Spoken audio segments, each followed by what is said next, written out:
Hello दोस्तों, नमस्कार, जय हिंद। मैं सूरज,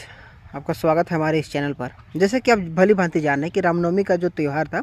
वो पूरी तरह से ख़त्म हो चुका है। और इसमें आपने देखा कि पहले की अपेक्षा अब जो 5 साल 10 साल जो लोग जिस प्रकार से जिस उत्साह के साथ लोग रामनवमी का त्यौहार मनाते थे, उससे कहीं ज़्यादा आज रामनवमी का जो त्यौहार है वो हर्षोल्लास के साथ मनाया जाता है तथा बहुत ही लोगों में मतलब लोगों में इतनी उसके प्रति खुशी होती है, इतनी जोश होती है, जिसे कि आप अपने अपने एरिया में भली भांति देखे होंगे। लेकिन सबसे बड़ी बात हुई कि आप देख रहे हैं कि जहाँ पर भी बीजेपी की सरकार नहीं है, जहाँ पर कि हिंदुत्व की बात नहीं होती है, जहाँ पर ऐसा जैसे देखा जाता है कि ममता बनर्जी हो गई और बहुत सारे ऐसे जगहों पर जहाँ पर कि उतना हिंदू लोगों को उतना छूट नहीं दी जाती है, वैसे जगहों पर कहीं कहीं दंगा हुए और जिसमें कि सबसे प्रचलित नाम है वो पश्चिम बंगाल का है। तो आपने देखा कि पश्चिम बंगाल में किस तरह से जब जुलूस निकल रहा था तो वहाँ पर जो उग्र लोगों की जो बहुलता है, आप भली भांति जान रहे हैं कि जिस तरह से बंगाल में ममता बनर्जी के द्वारा शासन किया जा रहा है तथा जिस तरह से वहाँ पर पश्चिम बंगाल में मुसलमानों की जो हौसला है ना वो बढ़ चुकी है और मुसलमान जो चाहते हैं वो करने का प्रयास करते हैं। और यही किया गया पश्चिम बंगाल में कि जो जुलूस गुजर रही थी, जो सभा गुजर रही थी हिंदुओं की, राम भक्तों की, उस पर विरोध प्रदर्शन कर दिया गया। और यदि भारत धर्मनिरपेक्ष देश है तो वहाँ पर मुसलमानों को चाहिए था कि पुष्प की वर्षा करें, लेकिन पुष्प की वर्षा न करके वहाँ पर राम भक्तों पर पत्थर की वर्षा की गई। और ये सबसे दुर्भाग्य की बात है कि हम अपने मोहल्ले में जब मुस्लिमों की जब भीड़ आती है तो हम वहाँ पर उनके लिए पानी की व्यवस्था करते हैं, शरबत की व्यवस्था करते हैं, लेकिन वही ये जो अलगाववादी लोग हैं वो हमारे राम भक्तों के ऊपर पत्थर की वर्षा कर दिए। तथा सबसे शर्मिंदगी की बात है, सबसे निंदनीय बात है कि वहाँ पर जो उग्र लोगों के द्वारा जो कि जुलूस पर प्रहार करने का प्रयास किया और उन लोगों के खिलाफ ना केस करके और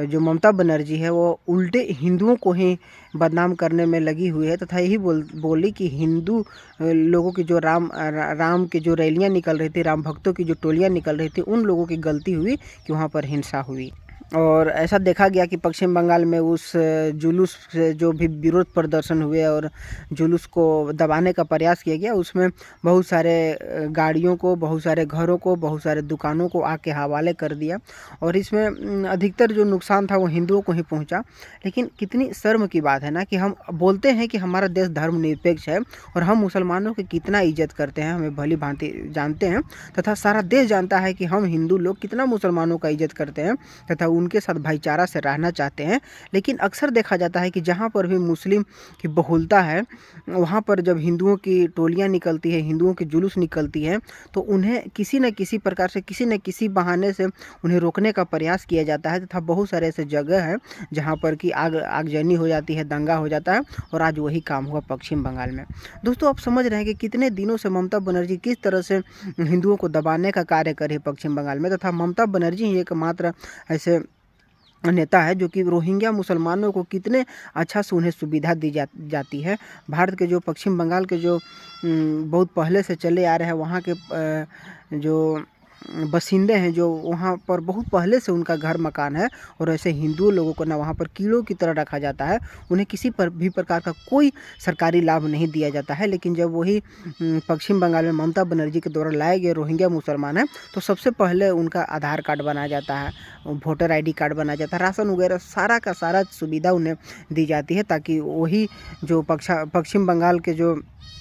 आए हुए हैं जो रोहिंग्या मुसलमान हैं उन लोगों के द्वारा ममता बनर्जी को वोट मिल सके। और यही जो काम की जा रही है ना वो दिन प्रतिदिन भारत को खोखला करते जा रही है तथा भारत में मुस्लिमों की बहुलता होती जा रही है और ख़ास करके पश्चिम बंगाल में। अब हमेशा देखते हैं कि पश्चिम बंगाल आज किस तरह से स्टेट हो चुका है जहाँ पर कि यदि इलेक्शन भी हो तब भी वहाँ पर दंगा फसाद किया जाता है। यदि कोई बीजेपी का नेता है तो आप देखे होंगे कि भारत में जितने भी राज्य हैं ना उसमें सबसे ज़्यादा बीजेपी के नेता की जो मर्डर हुई है ना वो पश्चिम बंगाल में हुई है, क्योंकि वहाँ पर ममता बनर्जी की सरकार के द्वारा, TMC के लोगों के द्वारा किस तरह से चुन चुन करके टारगेट कर करके बीजेपी के नेताओं को मारा जाता है ना। और यही नतीजा है कि आज पश्चिम बंगाल में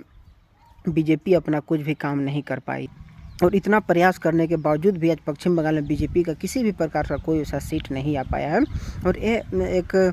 ममता बनर्जी की चाल है, जिसमें कि हिंदुओं को टारगेट किया जाता है, जय श्री राम बोलने पर प्रतिबंध लगा दिया जाता है। और यही यदि रामनवमी की बात की जाए ना, तो रामनवमी में लोगों को बता दिया गया था, राम भक्तों को बताया गया था, उन्हें